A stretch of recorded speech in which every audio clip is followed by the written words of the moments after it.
Hello, everyone, and welcome back to another episode of The Push with Nick and KP. We are here to do the Clash in Paris predictions set to take place this Sunday, August 31st, 2025. On paper, this PLE is a weird one.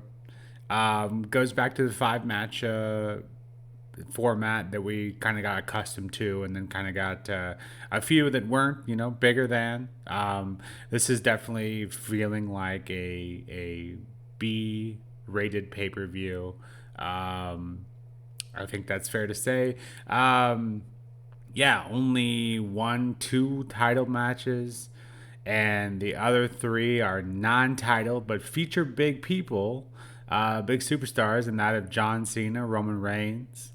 Um, yeah, so this is probably the first PLE in a while that I just haven't felt super excited for. But I think going in those kind of PLEs with a mindset of, keep your expectations low. Anything better than, will be good. And I think that's kind of the situation that at least I'm in with this one. I think you could have, contests that are better than what they might seem simply because of, the small card, but also because, they feature big talents. So, yeah, we'll see. We'll break it down match by match per usual, and see where we go from there. In terms of match order, I honestly haven't got a clue. I think outside of Jey Uso, LA Knight, Punk, Rollins, for the World Heavyweight Championship, I think that's the only one that seems super obvious where it might go, and I think that one would be the main event. But I also wouldn't be surprised, John Cena, Logan Paul. I wouldn't be surprised that being the main event, especially with kind of things that lie around potentially happening with that as well.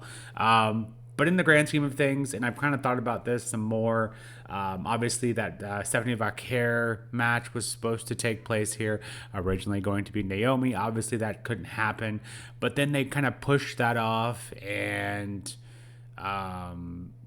they could have, Pierce said he had another competitor for her, but didn't have it ready for her yet. And I think that, and now that I've thought about it and kind of, searched, the webs and the rumblings and all of that for reasons, I think the reason is clear now. This is the last, if you're in the US, this is the last Peacock PLE.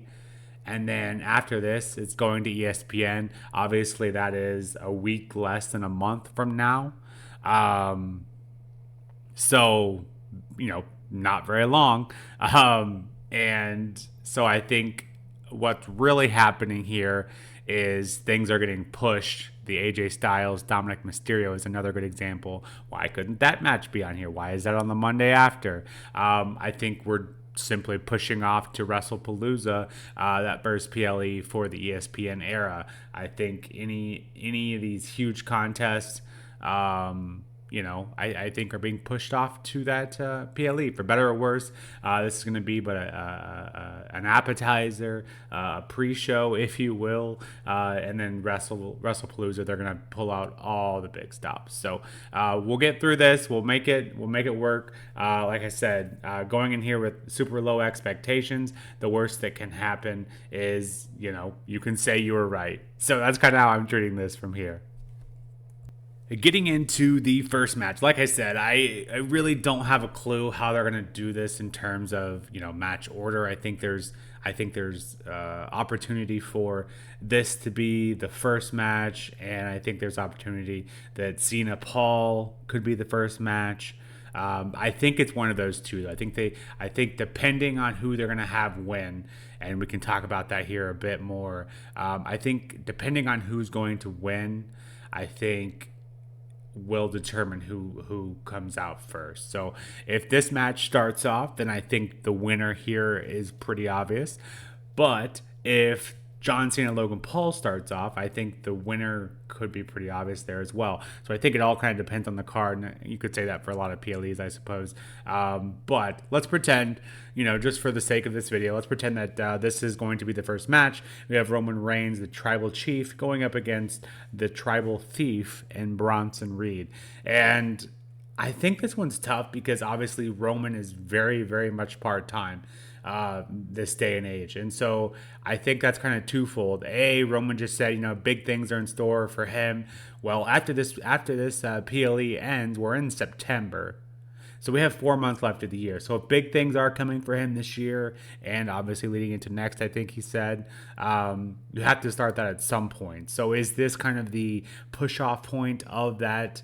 I think obviously that's very possible, but I could also see him coming here and then leaving until Survivor Series, which is a couple months down the road. So, almost 3. So I could see him coming here and getting taken out by Bronson Reed, and then coming back in a month or so. I could absolutely see that happening. So I think the big issue is, obviously, it's even if he is part-time, it is Roman Reigns. Roman Reigns does not get defeated easily, but imagine if Bronson Reed, the Tribal Thief, were to beat Roman Reigns here. Not just beat him bad, beat him down. Get another pair of shoes for the Shoe La Fala. And I think that would be a huge feather in his cap. And I personally would want that way more, because Roman winning here really doesn't do much for him anyways. You could say he's getting a bit of revenge, but in the grand picture, doesn't do much for him. Bronson winning here, obviously that's huge, and could really help escalate him into another very viable member of the division. Obviously, Braun Breaker has no issues there, and Seth Rollins, but Bronson beating Roman here on a PLE stage would be absolutely huge, and would basically put a rocket on him. I think that's fair to say. So for my actual prediction, I am going to go with Roman Reigns, just because it just feels like this is going to be a push-off thing. Again, don't know if Roman's going to be here for a while, but it feels like with that comment he made this week about being here and big things coming his way, I think Roman is going to win this, but I think it could come at the cost of maybe Roman's about to win and the rest of the division gets involved, or Braun Breaker, who obviously doesn't have a match tonight, and basically Roman wins by DQ. I think that's very possible here. I think that's probably the most obvious route. I think that kind of protects everyone. But again, I would love to see a Bronson Reed win, but I think it will be Roman on this occasion. Getting into the next match, we have Sheamus versus Rusev. This is the match I've been clamoring for what feels like months, ever since these guys first kind of started this whole thing. I think it's at least been a month, if not close to 2. I've been just begging for it to be on a PLE. I've heard people say that the only reason this is here is because Vaquer isn't. I don't care. We're finally getting it, and I think with this France crowd, Leon, the last time we were here for a PLE, they absolutely went crazy. I'm hopeful that's the same here, and on that, I think that'll make kind of what I mentioned, this being a very B-level, PLE. I think that will help escalate it, and I think this match could easily be match of the night. If they give these guys enough time, which they should, it's only a 5-match card. I think this could be a not only match of the night, I think this could be match of the year. Sheamus usually doesn't miss, and the chemistry between these two guys and Rusev's ability to bring that intensity, I think this could easily not only be match of the night but match of the year. So clear to say I have high expectations for this one. I know I said I was going to keep my expectations low for the PLE as a whole, but we'll see how this goes. I think this is definitely the match I have the highest hopes for, and it's not even close. Hopefully this match delivers. And as for the actual winner, my heart says Rusev, but my brain says Sheamus. Problem is, I don't even know if this is going to be the end of it. It feels like it should be, right? We kind of been tied essentially leading into this. But where do they go from here? I don't know. I feel like Sheamus is kind of winding down his career, whereas Rusev is pretty fresh off his return. I know it's not super fresh, but it is fresh, fresh enough that I feel like Rusev needs the win more here. So yeah, I think obviously Rusev is the right choice here. And I'm going to go with that just because I feel like the first match I went with Roman. So I think I'm going to go with Rusev on this one. Yeah, I think definitely a biased choice for sure.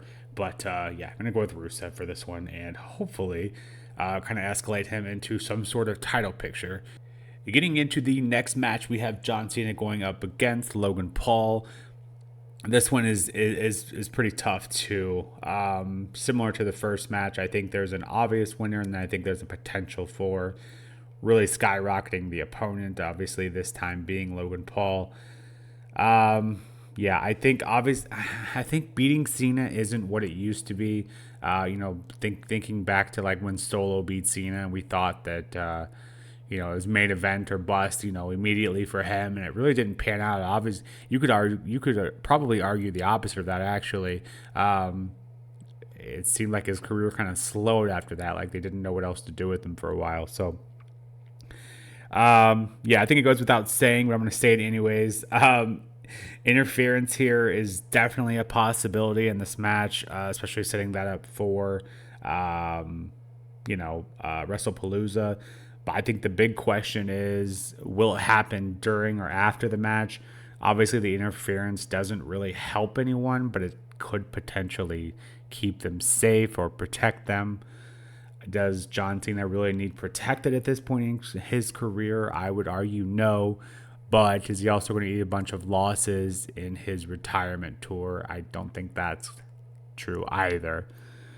So I think it really comes down to the interference. If Paul wins, he'll be able to brag and have that under, that feather in his cap for the rest of his career. And you could definitely see Logan milking that for all it's worth. I think I just feel like there's way more upside for Logan to win here, and Cena beating Paul here really doesn't matter. It doesn't mean anything. So with that, I'm going to go with Paul to get the win. With Logan Paul to get the win here, and I think John's going to be cost the match by interference. So that's my final choice here. I think just similar to the first match, and I went with Roman. This match, I'm going to go with Logan simply because I think you have all these chances to kind of skyrocket a talent, and Logan has proved time and time again he can do it when it matters most. Getting into the next match, we have Nikki Bella taking on Becky Lynch for the Women's Intercontinental Championship. And when I say there's a match I am least looking forward to, this is the one that comes to mind, and it's not close. Easiest prediction of the night. I think Becky Lynch is going to win here, and honestly, I think I said it on the Raw recap. I give Nikki like a 0.1% chance to win this match. I just don't see that happening. It wouldn't make any sense. It would feel like a giant step backwards. I think she's just here because she was offered a good amount of money, and that's kind of that, I guess. And she was bored or something. I don't know. I kind of hope it's a really one-sided fight. I want Becky to really take it to Nikki. I think the shorter the match is, this is the better. I've just not seen a lot from Nikki that proves that she has what it takes to carry a full match yet. I'm like I said, expectations are super low for this one, as they are for the PLE. So anything better than just your bang average match will be a win in my book. So I think just have gone from where we were to this, it just feels like a giant step down. So yeah, you could say I am a bit bitter about this one. I just feel like there's too much talent on this roster for us to be having Becky Lynch deal with Nikki Bella at this point in her career. So Yeah, just not for me. But hopefully it's a decent enough match, and hopefully Becky is still the champion afterwards. Getting into what I presume will be the main event, and that is Jey Uso, LA Knight, CM Punk taking on Seth Freakin Rollins for that World Heavyweight Championship in a fatal four-way match. Leading into this, we saw a lot of the good guys kind of, we saw Punk trying to basically form alliances, LA Knight taking the biggest issue with that, saying, you butted in my business when it was my turn, and now that it's your turn, you want to suddenly create an alliance. So it's a valid point on behalf of Knight. Jey Uso very much feels like a bystander here. He's very much playing the middle ground here, sitting on the fence, not really taking anyone's side. But then this last week, we did see him kind of stick up for himself at least. So there is that. In terms of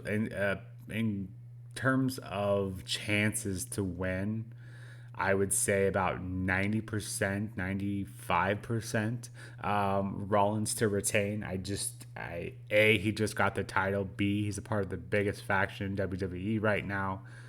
And C, Jay has recently won, as has Punk.